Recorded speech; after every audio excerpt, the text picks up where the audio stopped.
અહીંયા આપણને ટ્રાયેંગલની અંદર એક ટ્રાયેંગલ આપેલો છે.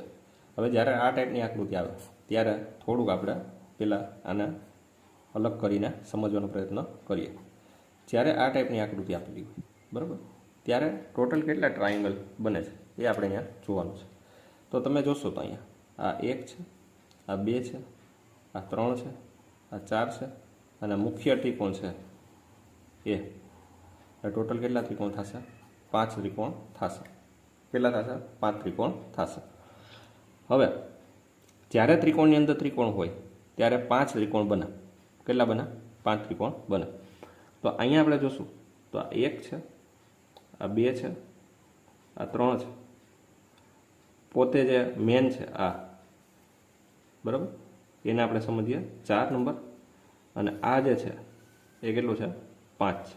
એટલો આપણને ખ્યાલ આવ્યો છે બરાબર. હવે અંદરની આપણે વાત કરીએ, અંદરની તો અંદર પણ ટ્રાયેંગલની અંદર ટ્રાયેંગલ આપેલું છે. તો એના માટે જોવા જઈએ તો 1, આ 2, આ 3 અને આ 4 બરાબર. બાકી મેન તો આપણે કન્સિડર કરી લીધો છે ઓલરેડી. તો અહીંયા 5 + 4, 5 + 4 આપણને કેટલા ટ્રાયેંગલ મળશે? 9 ટ્રાયેંગલ મળશે. ક્લિયર? તો આપણો આન્સર અહીંયા 9 આવશે.